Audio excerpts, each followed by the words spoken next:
Good afternoon. Thank you so much. I see folks joining us and coming into the info session today.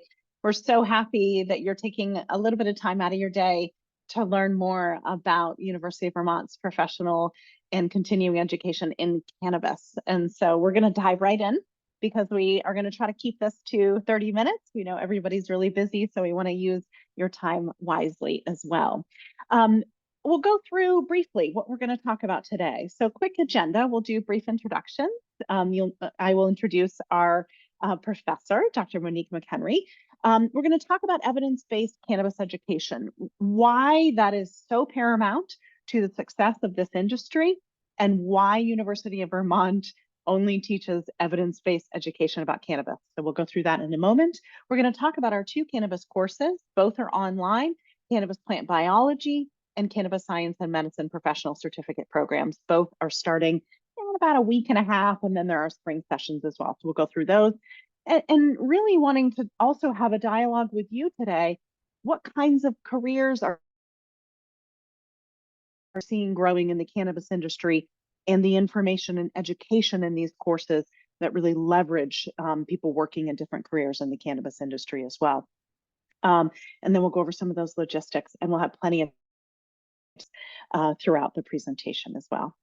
So we're so happy you're here. My name is Nicole DeWillier-Fenton. I work in University of Vermont's Professional and Continuing Education Department, and I have such a good fortune to be able to work with Dr. Monique McHenry.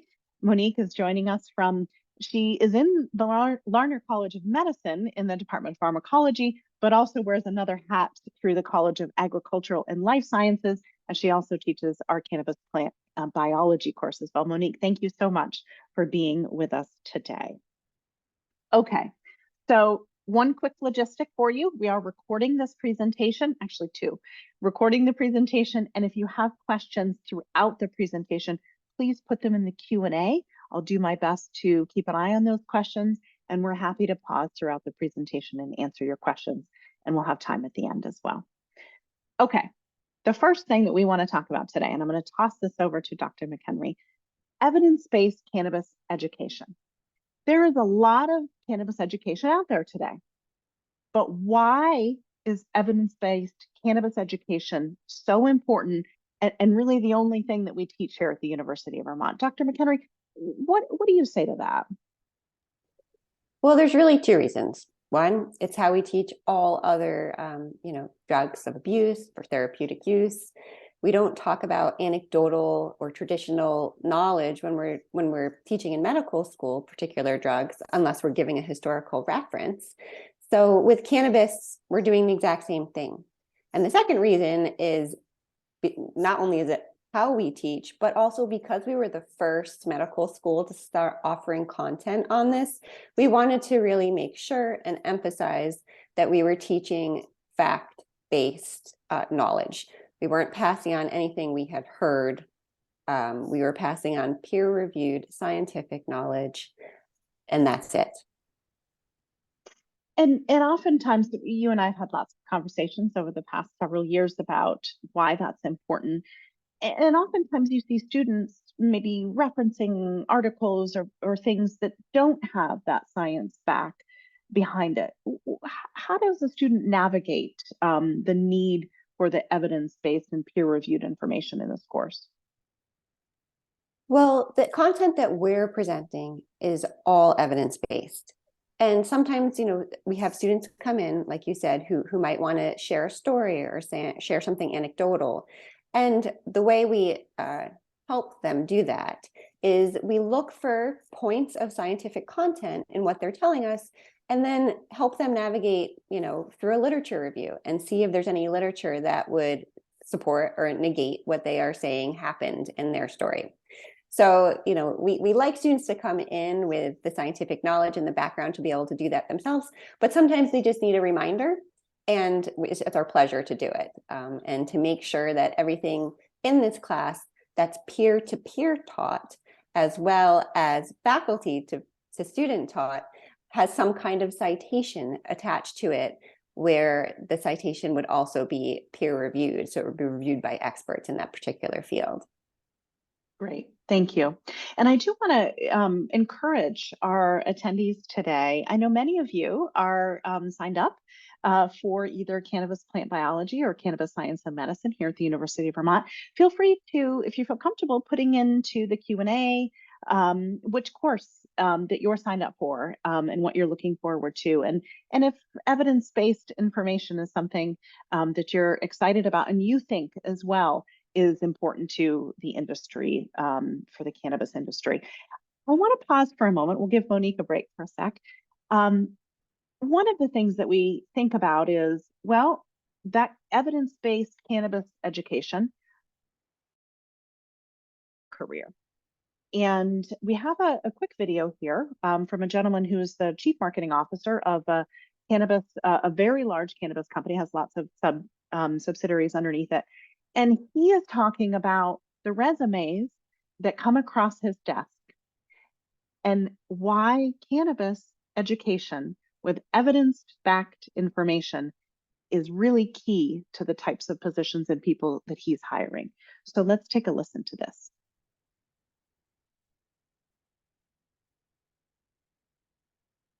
The cannabis industry is quickly outgrowing its reliance on anecdotal stories of things of what works and what doesn't.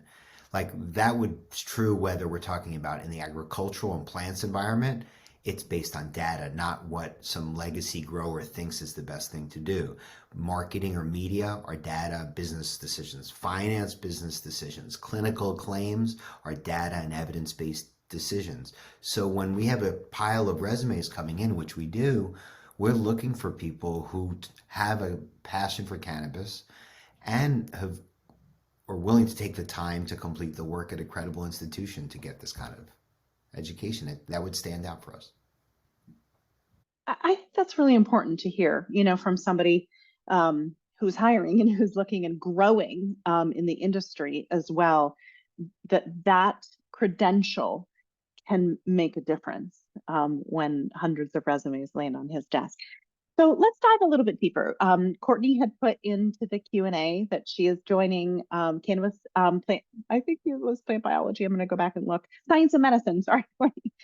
Science and medicine. We're super excited to have you join our course. Love to hear from anybody else if you're in cannabis plant biology or science and medicine and what you're looking forward to as well. So we're going to dive a little deeper for you, Courtney, here. So cannabis science and medicine. Monique, give us a little bit more about what students will do and the outcomes of the course. Sure. So when we're talking about science and medicine, we're really diving deep into how cannabis affects the human body.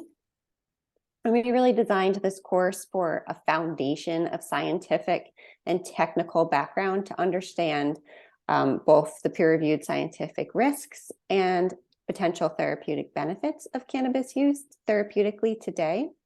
So participants usually take this information and then effectively communicate to their peers, their clients, their patients, the risks and benefits that they've learned about for therapeutic use of cannabis.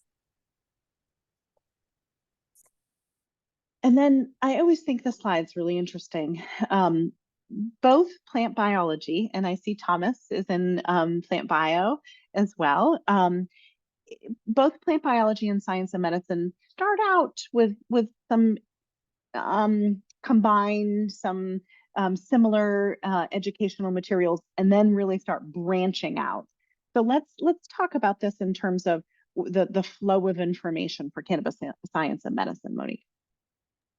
Yeah, so I'm going to go with this chart because I think we're going to talk about that special new module we've created later. But basically, so the second module we have is the one you're seeing in orange on this slide, and it's creating a foundation for this particular subject, right? So we teach about cannabis history, cannabis law and policy, and cannabis business. And it's really the reason why we're teaching this and not just diving right into the science is because this is drug development in real time.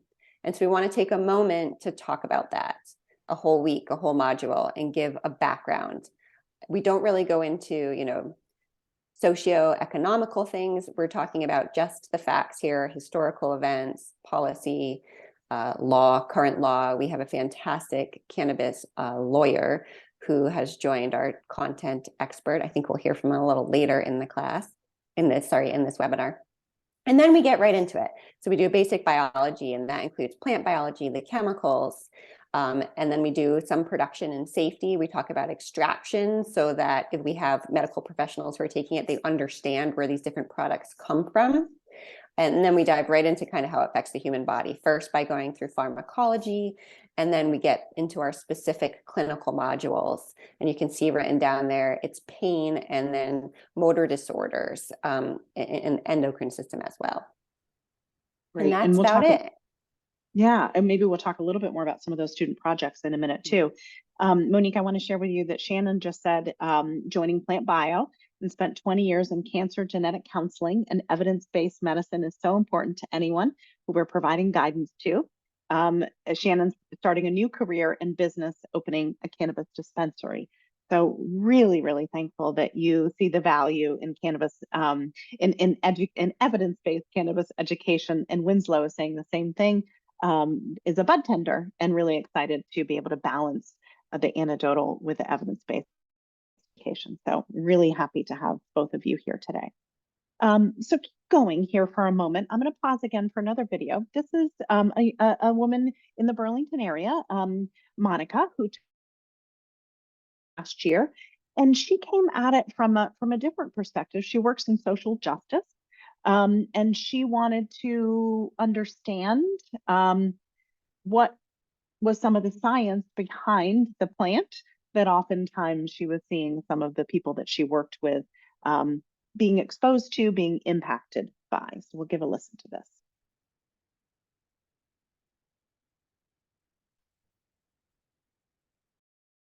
Yes, I would absolutely recommend this course. You know, especially if you're doing any kind of work in the, you know, cannabis retail, wholesale, or just a consumer. I think it's important to bring science-based info to the table, very flexible. The professors are amazing. The recordings are so helpful.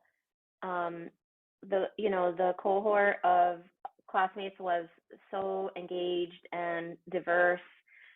You know, people coming from all kinds of, either, you know, they want to work in cannabis or already do or have, or they're just curious as, you know, consumers. So it was a lot of perspectives there to learn from. It's easier than going out and doing your own research. If you want to learn from the professionals, this is it. Great feedback from Monica as well. So I'm really excited that we have lots of students with us today as well to learn together. So cannabis plant biology. And I know we have a few students that are joining Cannabis Plant Bio here in another week and a half-ish. So Monique, walk us through this information.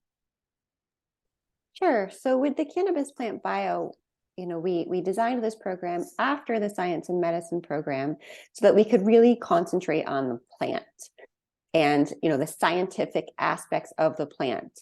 And what most people are interested in is why the plant, you know, produces different chemicals when grown in different ways. So again, it's a foundation class where we're presenting scientific and technical background to understand how cannabis is grown and how it is made into those therapeutic products. And then, you know, we hope participants then take this information to better understand whatever aspect they are in or would like to know about, whether it's processing, creating a build out for a grow facility, the equipment needed for cannabis-based products, all the way from seed to sale. And of course, we do include some information about how cannabis affects the human body, a whole module on the pharmacology of it. But we focus more on the plant and the chemicals it produces itself. Great. And lots of guest experts too. Maybe we can touch on some of that as well in both courses, and how does that work, that the students in both courses can take advantage of that learning. But let's walk through this and note again what we said before: the history, the law, the policy is kind of combined, and then you dive deeper into the plant here. Yeah, that's right, Nicole. So just we had a very similar first module where you're getting a foundation of this particular subject, and then we dive into the science. But in this case, instead of being a broader biology, we just go right into the plant biology and we go in deep. We still include the chemicals, and then we do include a module on horticulture, both controlled environment inside and field grown, and then post-harvest processing. So we're talking about what happens to the chemicals in the plant when it's hanging in a barn drying or in a sealed vacuumed freezer drying. And then we have that module, like I said, on how cannabis affects the human body. And then what we didn't talk about before is then we have these student projects where the students kind of become the teacher, and we have a whole week of, in this case, for the plant biology, we have a career development and a student project week where you're looking to develop your career a little bit more, but also expanding on the area you're most interested in by presenting your own work or work you would like to do. Yeah, great. And that's such a great lead in to this. And maybe we can talk a little bit more about some student projects after this soundbite, Monique. This is from Bob Hoban.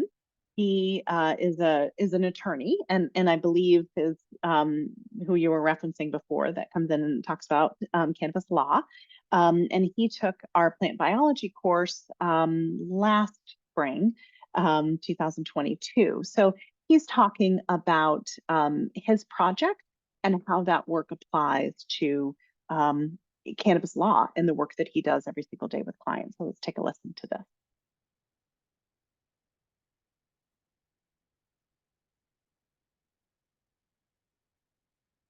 I was able to design a research question around which lighting, which in terms of electronic or supplemental lighting and natural sunlight, which lighting produced the highest quality cannabis.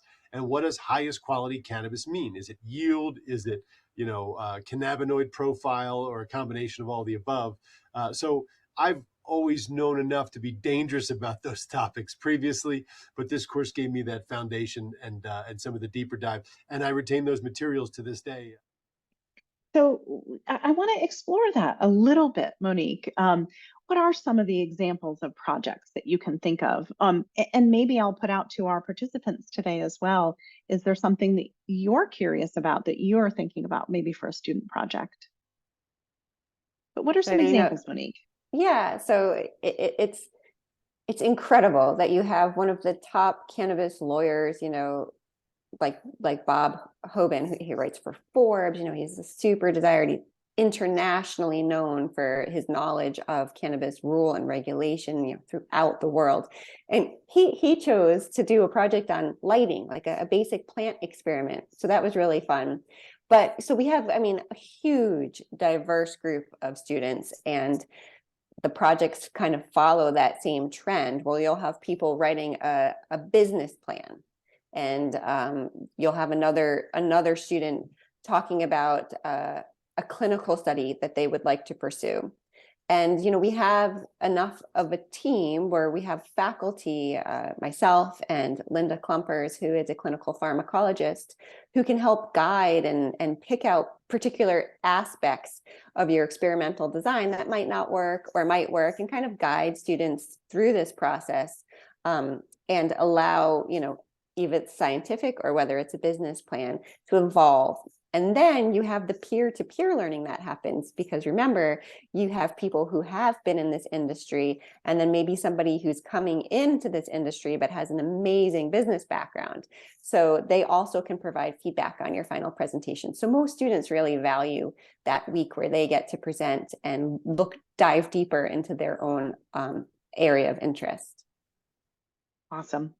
Great. Thank you. And any questions that you may have as well about projects or things you're thinking about, please do put those in the Q&A. And Joe, thank you for putting your comment. Joe is taking plant bio this fall and then plans to take science and medicine in the spring.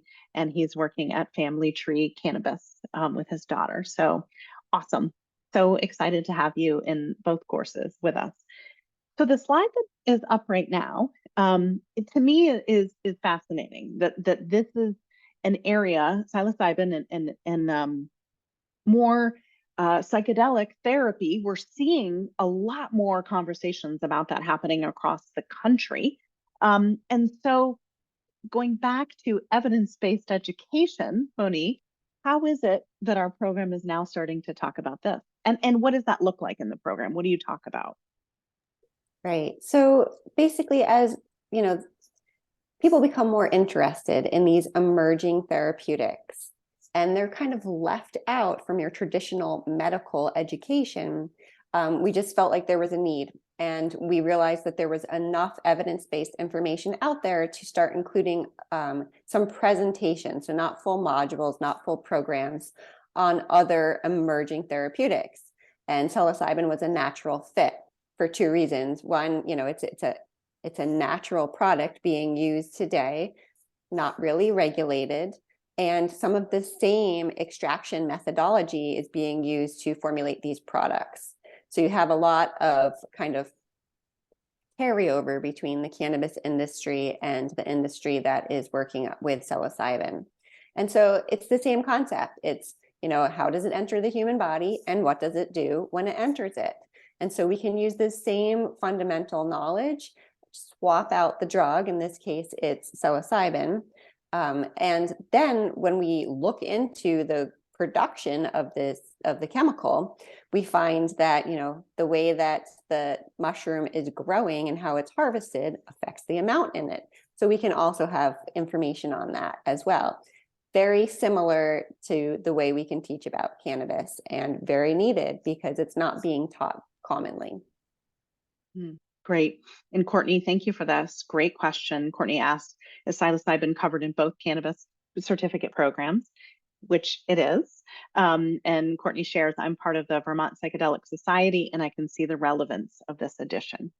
So I'm pretty sure I'm right. Monique, it's in both programs, right? Okay, good. That's correct. Yeah. Good. I want to make sure I wasn't misspeaking, but yes, it is. So either course, you will be learning a little bit more about it. So we've seen folks put into the Q&A today, different careers and different, entrepreneurial investments and things that you're working on of starting or bud tending, working in clinical settings. We see, so maybe you see yourself in your career or various careers that you have, or aspirational career, maybe on this slide. Really, the point of this is there's so many different types of people in the roles that they come from, or maybe that they want to go to in our courses. Is there anything you wanted to add to that, Monique? No, I mean, like we said, we have this broad group of people now. So you do tend to get more medical professionals in the science and medicine, and more like chemists and agricultural folks in the plant biology. But we've had, medical professional retirees take both at the same time, which we don't necessarily recommend. We would suggest, to first take plant biology, and then if there's a particular clinical subject you're looking for, we're hoping to offer some more a la carte. So we would break up the science and medicine. Right now, we don't have those available module by module, but in the future, we hope to. Great. Awesome. Thank you. Happy to answer any more questions. I am going to keep an eye. We got about 7 minutes left. I'm just going to run through these very quickly in terms of start dates. And I know a few folks on the call have already said, oh, I've signed up for one in the fall and maybe a different one in the spring. So make sure you're putting down those dates in your calendar, because it's going to come quickly as well. And then the other thing, and I'll just touch on, because there's similar information on both slides. This is plant bio of the dates, and here is science and medicine of those dates. Something that always comes up, Monique, is I maybe don't have a background in science or biology or chemistry. Can I still do this, and can I do well? And how do you respond to that? Your education is what you want to make it. So we do allow people who don't have the prerequisites to register.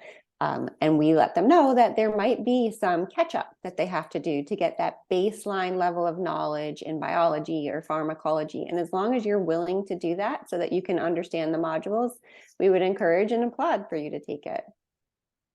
Absolutely. Great. Thank you. And really one of the things I think I'm hearing from Dr. McHenry is that communication, really reaching out and talking with our professors and our instructors, because they do want to hear if you're struggling or you have questions as well. The other thing I wanted to share is the September 25th is the start of our fall courses in plant bio and science and medicine, but we're starting with something a little bit different this year. That first week is an orientation. Can you share with us, Monique, what comprises the orientation for these courses? Yeah, and so the first week, we're calling it Module 0 because there's not any content. What it is it's completely based on the student getting to know our online learning platforms. So our online learning systems, which are new to UVM this year too. We use Brightspace, and then we use Microsoft Teams. And for the students to get to know the faculty, they can see all of our bios and each other. So you post an introductory blog and you respond to each other. So it's really just an entire week for the student to understand what it takes to be successful at online learning before we jump into the content. This is new this year, and we thought it was a great buffer. And we include a Q&A session in it. And then every week, we actually have additional live seminars. They're optional. You can watch them later because they're all recorded. And we bring in different experts. They might be affiliated with the program, or they might be completely coming in from outside of our program. Can you give us an example of some experts that come in? Sure. So this year, we have Robert Hoban, who was he was in our program as one of the media fellows. So since he wrote for Forbes, he was applied to be in our program as a media fellow, and we welcomed him. And he comes in and he talks about cannabis policy and law better than any of us can. And so he's an example of somebody who's coming in to present at a live seminar. We also have Anthony Brock, who is a consultant, and he also works for a company down in Massachusetts, and he has set up successfully many sustainably focused cannabis grow operations. And so he comes in and he helps answer agricultural questions as well as cultivation build out questions during our plant biology. And then we have clinical pharmacologists coming in from other countries who are talking about their experience with clinical projects in cannabis pharmacology. And both courses, if you're in either one, join the live sessions. Is that correct? That's correct. Yep. So we invite the other course to join. So basically every other week, each particular course. So for example, plant biology, would have the first week, the third week, and the fifth week is their live seminar. The subjects are more tailored to what they're learning about in that week or maybe in future weeks. And then they're invited to come on their off weeks. So on the 2nd, the 4th, and the 6th to science and medicine, where you'd have more pharmacology minded people coming in. Great. So really an opportunity to learn so much beyond, just what's in your particular certificate program. So you get a glimpse, I think, of both sides, which is really exciting. So that's really what we have today. I know we're just a few minutes before 1:30. I'm happy to answer any additional questions that you may have while we still have Dr. McHenry with us. And just, excited that we have all students joining here in another week and a half or so. And seeing many of you who are also saying, gosh, I'm going to take one in the spring too, through our Upskill Vermont Scholarship Program. Happy to have all of you joining us. As we've said a couple of different times, really encourage the cohort building and the speaking with your peers, and also communicating with the amazing faculty in this program. So I'll pause if there's any. I don't see anyone typing anything, so I'm hoping we've answered some of your questions today. And thank you everybody who did jump in and share what course you're joining or your background or kind of how you're coming at the curriculum and the learning opportunity this year. So we'll say goodbye. I appreciate the time that everyone gave us. Monique, thank you so much. It's always great to see you. I think you're going to have amazing cohorts coming up here in another week. And we wish everyone well, and we hope to see you in another cannabis program here at the University of Vermont in the spring as well. Have a great afternoon, everybody.